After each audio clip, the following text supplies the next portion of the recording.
네, 여러분 한 주 동안 잘 지내고 있었나요? 오늘은 예배에 관한 이야기로 좀 시작을 해보려고 합니다. 지금 계속 온라인으로 예배 시간을 여러분들 각자가 알아서 가지도록 돼 있는데 사실을 말하자면 결과가 좋지는 않습니다. 지난주 통계를 보면 평균 시청 지속 시간이 1분 53초예요. 결국 여러분들이 이 영상을 평균적으로 1분 53초만 본다는 얘기입니다.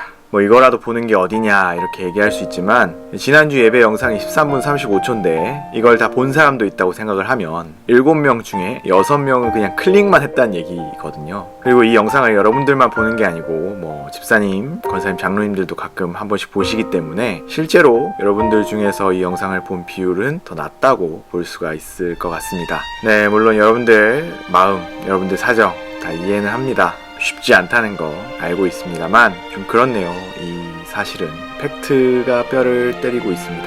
2,000원 비싸졌습니다. 부탁합니다. 저를 위해서가 아니라 여러분들을 위해서, 그리고 하나님을 위해서 한 주의 이 짧은 시간만큼은 하나님을 기억하고 여러분들 스스로를 돌아봤으면 좋겠습니다. 그래서 하나님의 마음을 느끼는, 하나님의 뜻을 아는 여러분들로 살아갈 수 있기를 바랍니다. 네, 이어서 오늘의 성경 말씀 한번 읽어보겠습니다. 오늘 성경 말씀 요한복음 4장 23절에서 24절까지의 말씀입니다. 참되게 예배를 드리는 사람들이 영과 진리로 아버지께 예배를 드릴 때가 온다. 지금이 바로 그때이다. 아버지께서는 이렇게 예배를 드리는 사람들을 찾으신다. 하나님은 영이시다. 그러므로 하나님께 예배를 드리는 사람은 영과 진리로 예배를 드려야 한다. 아멘. 사실 오늘의 성경 말씀의 내용을 전체적으로 이해를 하기 위해서는 5절부터 26절까지의 말씀을 전부 다 한번 읽어봐야 합니다. 하지만 그렇게 길게 성경 말씀을 읽게 되면 여러분들이 또 보다가 나갈 수 있기 때문에 아주 핵심적인 말씀만 짚어보았습니다. 그래도 예수님이 어떤 이유에서 어떤 흐름 속에서 이런 말씀을 하셨는지를 알기 위해서 전체적인 내용을 한번 살펴보도록 하겠습니다. 사건의 시작은 이렇습니다. 예수님께서 사마리아 땅에 있는 수가라는 마을에 들어가십니다.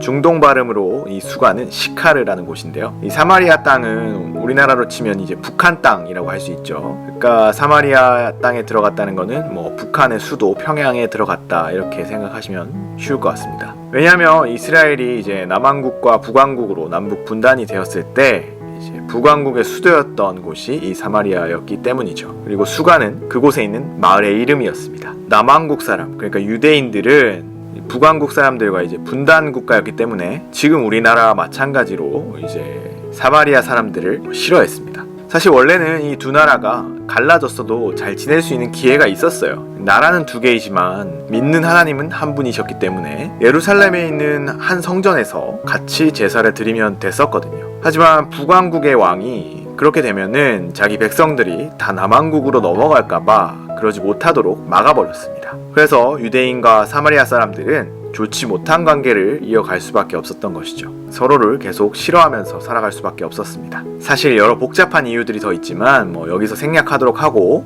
어쨌든 예수님이 옛날 이스라엘의 조상 야곱이 만든 우물에서 한 여인을 만나십니다. 그리고 그 여인과 얘기를 하면서 예수님은 자기를 통해서 영원한 생명을 얻을 수 있다는 것을 드러내십니다. 이 물을 마시는 사람은 다시 목마를 것이다. 그러나 내가 주는 물을 마시는 사람은 영원히 목마르지 아니할 것이다. 내가 주는 물은 그 사람 속에서 영생에 이르게 하는 샘물이 될 것이다. 정확히 얘기하자면 이 물이라는 것은 여인이 기른 우물물을 뜻하는 것이고, 예수님이 주는 물은 성령님, 그러니까 하나님의 영을 이야기하는 것이라고 볼 수가 있습니다. 예수님이 따로 물을 쟁여두신 게 아니에요. 그러니까 예수님은 하나님의 영을 사람들에게 부어주심으로써 영원한 생명을 얻을 수 있는 길을 알려주신 것이죠. 그러면서 그 여인이 순화해서 표현을 하자면 자유로운 연애를 하고 있다라는 자세한 사정까지 알고 계신다는 것을 얘기를 하니까, 그러자 예수님과 대화하던 여인은 이렇게 반응합니다. 선생님, 내가 보니 선생님은 예언자이십니다. 우리 조상은 이 산에서 예배를 드렸는데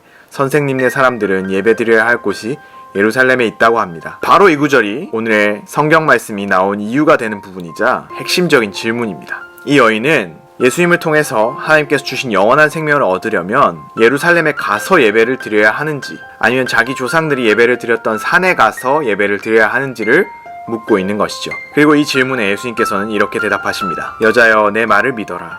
너희가 아버지께 이 산에서 예배를 드려야 한다거나 예루살렘에서 예배를 드려야 한다거나 하지 않을 때가 올 것이다. 예수님이 이 말씀을 하시면서 사마리아에서 예배 드리는 것과 예루살렘에서 예배를 드리는 것의 차이를 짧게 설명을 하십니다. 사마리아는 과거 북왕국의 왕이 멋대로 정한 예배 장소이고, 예루살렘은 하나님의 말씀에 따라서 정해진 예배 장소이기 때문에 근본은 예루살렘의 유대 사람들에게 있다라고 말씀을 하고 계신 것이죠. 하지만 예수님은 이제 꼭 이 산에서나 꼭 예루살렘에서 예배를 드려야 한다고 하지 않을 때가 온다고 말씀하고 계십니다. 그리고 바로 그 이유가 이어진 오늘의 성경 말씀에서 나타나고 있습니다. 참되게 예배를 드린 사람들이 영과 진리로 아버지께 예배를 드릴 때가 온다. 지금이 바로 그때이다. 아버지께서는 이렇게 예배를 드리는 사람들을 찾으신다. 하나님은 영이시다. 그러므로 하나님께 예배를 드리는 사람은 영과 진리로 예배를 드려야 한다. 다시 말해서 참된 예배는 영과 진리로 예배를 드리는 것이고, 그 예배를 드릴 때가 바로 지금이라는 말씀을 하고 계신 것이죠. 여러분, 우리는 지금 코로나19 바이러스의 전염을 막기 위해서 각자가 온라인으로 예배를 드리고 있습니다. 이전에는 교회에서 예배를 드렸지만 지금 우리 각자의 시간과 공간에서 이 영상을 통해서 예배를 드리고 있는 것이죠. 전에 말했듯이 예배는 하나님과 소통하는 것이라고 했습니다. 하나님과의 소통을 통해서 우리는 성경 말씀에 담긴, 또 찬양 가사에 담긴 하나님의 마음을, 하나님의 뜻을 알 수 있습니다. 느낄 수 있습니다.